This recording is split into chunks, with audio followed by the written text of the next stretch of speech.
Hello friends आज के video में हम वॉशिंग मशीन कनेक्शन किस तरह किए जाते हैं आज के वीडियो में हम सीखने वाले हैं, जिसमें हम सीखने वाले हैं वॉशिंग मशीन में कौन कौन से कंपोनेंट्स कनेक्ट किए जाते हैं, उन कंपोनेंट्स की वर्किंग किस तरह से होती है, प्रॉपर कनेक्शन किस तरह से किया जाता है, सब कुछ आज के वीडियो में हम सीखने वाले हैं। तो चलिए वीडियो स्टार्ट करते हैं और स्टेप बाय स्टेप सीखने की कोशिश करते हैं।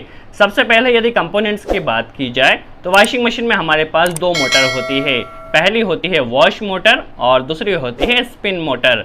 जो वॉश मोटर होती है, जिस तरफ हमें कपड़े को धोना होता है तो धोने वाली साइड में हमेशा वॉश मोटर कनेक्ट होती है और सुखाने वाली साइड में स्पिन मोटर कनेक्ट होती है।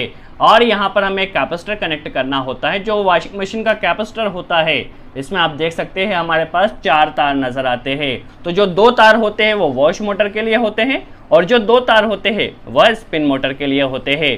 यदि रेटिंग्स की बात की जाए तो ये 10+4 माइक्रोफेरेड का है। दैट मीन्स इसमें बेसिकली देखा जाए तो 2 कैपेसिटर कनेक्ट होते हैं। आप यहाँ पे देख सकते हैं 10+4 है, कहीं कहीं पे 6+10 भी होता है या 10+5 भी होता है। तो जो हमेशा ज़्यादा रेटिंग का कैपेसिटर होगा वो वॉश मोटर के लिए होगा और जो कम रेटिंग का कैपेसिटर होगा वह स्पिन मोटर के लिए होगा, क्योंकि वॉश मोटर की पावर ज़्यादा होती है और इस पर ज़्यादा लोड होता है।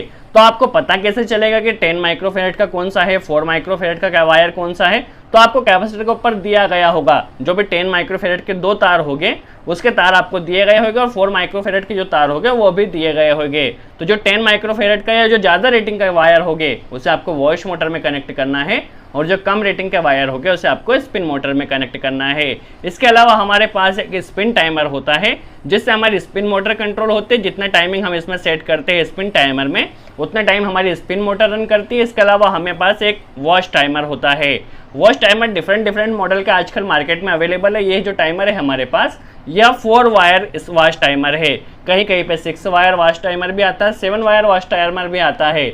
बट आज के वीडियो में हम जो कनेक्शन करने वाले हैं 4 वायर वॉश टाइमर के हिसाब से करने वाले हैं। इसमें बेसिकली आपको 4 तार नजर आते हैं। वो 4 तार का कनेक्शन कुछ भी हो सकता है, कलर कोड कुछ भी हो सकता है, बट प्रॉपर कनेक्शन किस तरह से किया जाएगा हम सब कुछ सीखने वाले हैं। इसके अलावा हमारे पास एक अलार्म होता है। जब भी हमारे कपड़े धुल जाते हैं तो आपने देखा होगा वॉशिंग मशीन से एक अलार्म बजता है जिससे हमें पता चलता है कि हमारी वॉशिंग मशीन बंद होने वाली है। तो ये जो उसका अलार्म का कनेक्शन होता है वो वॉश टाइमर के हिसाब से होता है। जैसे ही वॉश टाइमर की टाइमिंग कंप्लीट हो जाती है तो अलार्म को सिग्नल जाता है और अलार्म हमारा बजने लगता है, जिससे हम समझ जाते हैं हमारे कपड़े धुल चुके हैं और वॉशिंग मशीन बंद होने वाली है। और इसके अलावा हमारे पास एक ड्रेन स्विच होता है। जब आपने देखा होगा जो स्पिन साइड होता है जहाँ पे कपड़े हमारे सूखते हैं, यदि हम उस डोर को ओपन करते हैं तो उस डोर को ओपन करते ही हमारी वॉशिंग मशीन स्टॉप हो जाती है, क्योंकि जो स्पिन मोटर होती है इसकी स्पीड काफ़ी ज़्यादा होती है। तो क्या होता है डोर स्विच पे हमें एक यहाँ पे क्या होता है एक स्विच लगा हुआ होता है डोर पे, जो स्पिन साइड होता है उस तरफ। यदि हम उस डोर को ओपन करते हैं तो हमारी जो मोटर है वह बंद हो जाती है। तो डोर स्विच का मेन काम यही होता है कि जब हमारी मोटर जब वॉशिंग मशीन रन कर रही हो तो ये स्पिन मोटर को स्टार्ट नहीं होने देते। डोर स्विच बेसिकली देखा जाए तो स्पिन साइड में कनेक्ट होता है। जब हमारी स्पिन मोटर तभी रन होगी जब डोर क्लोज होगा। यदि डोर खुला हुआ होगा तो स्पिन मोटर हमारी कभी भी रन नहीं करेगी और हम कभी भी कपड़ों को धुलता हुआ नहीं देख सकते, क्योंकि डोर क्लोज होना ज़रूरी होता है। इसके अलावा हमारे पास एक ड्रेन स्विच होता है। ये ड्रेन स्विच जो होता है ये मैकेनिकली ऑपरेट होता है। इसमें इलेक्ट्रिकल का कोई भी कनेक्शन नहीं किया जाता है। चलिए अब हम समझ लेते हैं किस तरह से प्रॉपर कनेक्शन यहाँ पर किया जाने वाला है। यदि वायर्स की बात की जाए तो हमारे पास जो वॉश मोटर होती है और स्पिन मोटर होती है इनमें हमारे पास 3 तार होते हैं। आप यहाँ पर देख सकते हैं दोनों मोटर में हमारे पास 3 तार होते हैं। एक कॉमन तार होता है, एक स्टार्टिंग तार होता है और एक रनिंग तार होता है। तो हम यहाँ पर जो ब्लैक वाला तार है उसे कॉमन मान रहे हैं, जो रेड वाला तार है उसे रनिंग मान रहे हैं और जो ब्लू वाला तार है उसे स्टार्टिंग मान रहे हैं। आप किसी भी तार को पहले चेक करने से पहले मल्टीमीटर से ज़रूर चेक कर ले कौन सा कॉमन है, कौन सा स्टार्टिंग और कौन सा रनिंग है। इसके अलावा यहाँ पे कैपेसिटर में बात की जाए तो कैपेसिटर में हमारे पास 4 तार होते हैं। आप यहाँ पे कैपेसिटर पे पहले पढ़ ले कौन सा तार स्पिन मोटर के लिए है और कौन सा तार हमारे पास वॉश मोटर के लिए है। इसके अलावा वॉश टाइमर में हमारे पास 4 तार होते हैं जो कि हमने यहाँ पर पहले ही बनाए हैं। इसके अलावा स्पिन टाइमर में हमारे पास 2 तार होते हैं इस तरह से। चलिए अब इन सब कंपोनेंट्स का प्रॉपर कनेक्शन किस तरह से किया जाएगा हम समझ लेते हैं। हमारे पास जो सप्लाई के लिए केबल होती है उसमें हमारे पास 3 तार होते हैं, फेस, न्यूट्रल एंड अर्थ। 3 तार होते हैं। बेसिकली सबसे पहले यदि अर्थिंग की बात की जाए तो अर्थिंग हमें कहाँ पे कनेक्ट करना होती है। तो जो दोनों सिंगल फेस की मोटर होती है दोनों में हमें अर्थिंग कनेक्ट करना होती है। तो जो अर्थिंग का तार जाता है सबसे पहले हमारी वॉशिंग मशीन में जाता है, वो स्पिन मोटर में जाकर लग जाता है। क्योंकि बॉडी पे हम कहीं पर भी अर्थिंग के तार को लगा सकते हैं, कहीं पर भी आप इस मोटर की बॉडी पे कनेक्ट कर दीजिए, जिससे जो भी लीकेज करंट आने वाला है वो यहाँ से अर्थ हो जाएगा। इसके अलावा यहीं से अर्थिंग हमारा जाता है और वो वॉश मोटर में चला जाता है। तो दोनों सिंगल फेज मोटरों को हमें पहले अर्थ करना है। इसके बाद यदि न्यूट्रल्स की बात की जाए तो न्यूट्रल हमें कहाँ कहाँ पे देना होता है, स्पिन मोटर में न्यूट्रल देना होता है, वॉश मोटर में न्यूट्रल देना होता है, और इस अलार्म में न्यूट्रल देना होगा। बेसिकली टाइमर में हमें कोई भी न्यूट्रल नहीं देना होता है। तो चलिए न्यूट्रल हमारा यहाँ से निकला। सबसे पहले जो हमारी स्पिन मोटर है, इस स्पिन मोटर के कॉमन टर्मिनल पे हम न्यूट्रल कनेक्ट कर देते हैं। तो इस मोटर में कॉमन में हमने न्यूट्रल कनेक्ट कर दिया है। इसके अलावा जो वॉश मोटर है, वॉश मोटर के कॉमन टर्मिनल में हम न्यूट्रल कनेक्ट कर देते हैं। तो दोनों मोटरों में हमारा न्यूट्रल का कनेक्शन हो चुका है। यहीं से हम एक न्यूट्रल लेंगे और इस अलार्म में किसी भी एक तार में हम न्यूट्रल को कनेक्ट कर देते हैं। तो हमारा न्यूट्रल देख सकते हैं आप, अलार्म में भी हो चुका है, वॉश मोटर में भी जा चुका है और स्पिन मोटर में भी जा चुका है। अब सबसे पहले हम समझ लेते हैं कैपेसिटर का कनेक्शन किस तरह से किया जाने वाला है। तो कि माना हमारे पास ये जो दो तार है वो स्पिन मोटर के लिए है और ये जो दो तार है वो वॉश मोटर के लिए है। तो हमें क्या करना है, एक किसी भी तार को लेना है और सबसे पहले इस मोटर के एक तार में कनेक्ट कर देना है किसी में भी, और एक तार यहाँ से लेना है कैपेसिटर का और इसे दूसरी जो लास्ट वाला टर्मिनल बचा है इसमें कनेक्ट कर देना है। देखिए मोटर के एक तार में हमने न्यूट्रल कनेक्ट किया है और जो बचे हुए दो तार है उसमें कैपेसिटर कनेक्ट कर दिया है। इसी तरह वॉश मोटर में भी करना होगा। जो एक तार है उसमें हमने न्यूट्रल कनेक्ट किया और जो बचे हुए दो तार है उनमें हमने कैपेसिटर कनेक्ट कर देना है। तो आप देख सकते हैं हमारी दोनों मोटर में कैपेसिटर का कनेक्शन यहाँ पर हो चुका है। तो हमारे यहाँ पे आप देख सकते हैं सभी में न्यूट्रल का कनेक्शन हो चुका है प्लस कैपेसिटर का कनेक्शन यहाँ पर कंप्लीट हो चुका है।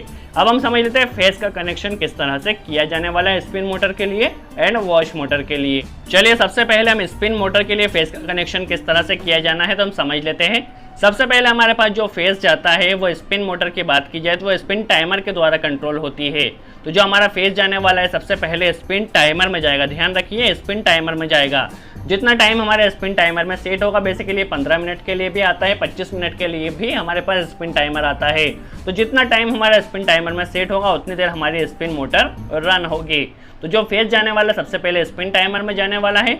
स्पिन टाइमर से निकलने के बाद ये हमारे डोर स्विच में आने वाला है। जैसा कि हमने आपको पहले ही बताया था, जब डोर स्विच हमारा क्लोज होगा या लगा हुआ होगा हमारी स्पिन मोटर तभी रन होगी। तो डोर स्विच में जाने वाला है। डोर स्विच में बेसिकली एक स्विच कनेक्ट होता है और डोर स्विच से जैसे ही निकलेगा ये हमारी चले जाएगा मोटर की रनिंग वाली साइड में। आप देख सकते हैं यहाँ से मोटर वाली रनिंग साइड में हमारे पास यह जाने वाला है। तो देखिए हमारी स्पिन मोटर कब रन करेगी, जब स्पिन टाइमर ऑन होगा तब स्पिन मोटर हमारी रन करेगी। जितने टाइम के लिए स्पिन टाइमर ऑन होगा उतने टाइम के लिए हमारी स्पिन मोटर रन करेगी, प्लस जब हमारा डोर स्विच क्लोज होगा तभी हमारी स्पिन मोटर रन करेगी। तो यहाँ पे आप देख सकते हैं हमारे स्पिन मोटर का कनेक्शन भी हो चुका है, डोर स्विच का कनेक्शन हो चुका है एंड स्पिन टाइमर का कनेक्शन हो चुका है, प्लस कैपेसिटर का जो स्पिन वाले साइड में कैपेसिटर कनेक्ट किया है उसका कनेक्शन हमारा यहाँ पे कंप्लीट हो चुका है। आप देख सकते हैं यहाँ पर हमने रनिंग वाली साइड में सप्लाई दी है। यदि आप यहाँ पे देखे जाए स्टार्टिंग वाली साइड यदि सप्लाई देते हैं तो आपकी मोटर की डायरेक्शन चेंज हो जाएगी या उल्टी साइड से घूमने वाली है। चलिए यहाँ से यदि हम समझे wash motor and wash timer का कनेक्शन किस तरह से किया जाने वाला है, तो यहीं से हमारा देखिए इनपुट से फेज लेना है, कभी भी टाइमर के आउटपुट से फेज नहीं लेना है। तो हमें यहाँ से इनपुट से ही एक फेज लेना है। यहाँ से इनपुट से हम एक फेज ले लेते हैं और उसे वॉश टाइमर के एक तार में कनेक्ट कर देते हैं। पहले आप मल्टीमीटर से चेक कर ले कौन सा यहाँ पे कॉमन है, कौन सा स्टार्टिंग है, कौन सा रनिंग है। अभी हम माना कि यहाँ पे हमने रेड वाले तार में एक सप्लाई यहाँ पे कनेक्ट की जो कि फेज हमने इनपुट सप्लाई यहाँ से दी है। अब आपने यदि देखा हो वॉशिंग मशीन में तो जो हमारी वॉश मोटर होती है वह कुछ टाइम के लिए 2 या 3 राउंड हमारी क्लॉकवाइज घूमती है और 2 और 3 राउंड यहाँ पे एंटी क्लॉकवाइज घूमती है। दैट मीन्स हमारी मोटर दोनों डायरेक्शन में घूमती है। तो ये दोनों डायरेक्शन में घूमने का जो वर्क होता है बेसिकली वॉश टाइमर के द्वारा किया जाता है। देखिए वॉश टाइमर में हमने एक तार यहाँ पे कनेक्ट कर दिया है और एक तार यहाँ पे बेसिकली देखा जाए तो इसमें एक एनो और एनसी होता है।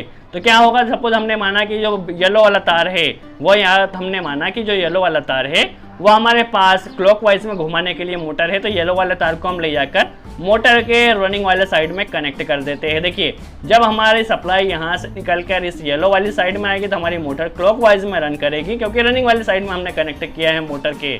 और जब हमारी सप्लाई यहाँ से कट होकर यहाँ पर आएगी ब्लू वाले में आएगी तो ये जाएगी और हमारे स्टार्टिंग वाले साइड में जाएगी जिससे हमारी मोटर एंटी क्लॉकवाइज में रन करने वाली है। ये सभी सेटिंग इस टाइमर में दी जाती है कि थोड़े टाइम के लिए हमारा मोटर जो टाइमर है वो NO होता है, थोड़े टाइम के लिए NC होता है। तो जब हमारी सप्लाई यहाँ पर आएगी तो हमारी मोटर क्लॉकवाइज में रन करेगी, जब ब्लू तार में आएगी तो हमारी मोटर एंटी क्लॉकवाइज में रन करेगी। तो ये बेसिकली स्पिन टाइमर के द्वारा ही सारा फंक्शन इसमें सेट किया जाता है। अब देखिए हमारे पास जो वॉश टाइमर होता है वह 15 मिनट के लिए भी आता है, 25 मिनट के लिए भी आता है और 40 मिनट के लिए भी आता है। देखिए जब तक हमारे टाइमर में सप्लाई रहेगी तब तक हमारी मोटर ये रन करेगी प्रॉपरली। जैसे ही हमारा टाइमर का टाइमिंग कंप्लीट होगा, सपोज 15 मिनट कंप्लीट हो चुके हैं, तो यहाँ की सप्लाई जो निकलने वाली वो चौथे वाले तार में जाने वाली है। देखिए पहले में इनपुट कनेक्ट किया है, दूसरे में क्या होगा, हमारी मोटर फॉरवर्ड में घूमेगी और तीसरे वाले तार से हमारी मोटर रिवर्स में रन करने वाली है। और जो चौथा वाला तार होगा, जब इस यहाँ से सप्लाई हमारी कटेगी तो यहाँ से जैसे ही टाइमर का टाइमिंग कंप्लीट होगा तो यह जो सप्लाई जा रही है वो चौथे वाले टर्मिनल से निकलने वाली है और ये चौथे वाले टर्मिनल की सप्लाई जाकर हमारे अलार्म में चली जाएगी, जिससे हमारा अलार्म ऑन हो जाएगा। तो जैसे ही हमारे वॉश टाइमर का टाइमिंग कंप्लीट हो जाएगा तो टाइमर के टाइम कंप्लीट होते ही हमारा अलार्म बजेगा, जिससे हम समझ सकते हैं कि हमारे कपड़े धुल चुके हैं, हमारी वॉशिंग मशीन मोटर बंद होने वाली है। तो यही बेसिकली सिंपल कनेक्शन होता है। वॉश टाइमर बेसिकली देखा जाए तो 6 वायर में भी आता है, 7 वायर में भी आता है और 4 वायर में भी आता है। 4 वायर टाइमर की वर्किंग किस तरह से होती है, टेस्टिंग किस तरह से की जाती है, इन सभी के ऊपर हम जल्द से जल्द वीडियो बनाने वाले हैं। सो इस तरह आप वॉशिंग मशीन का कंप्लीट वायरिंग कनेक्शन समझ सकते हैं। आई होप आपको कनेक्शन समझ में आया हो। कनेक्शन वीडियो कैसा लगा वीडियो में कमेंट्स में जरूर बताएं। कोई डाउट हो तो उसे कमेंट्स में जरूर पूछें, हम पूरी कोशिश करेंगे उसका जवाब दे सके। और यदि वीडियो अच्छा लगा हो तो लाइक का बटन जरूर प्रेस करें।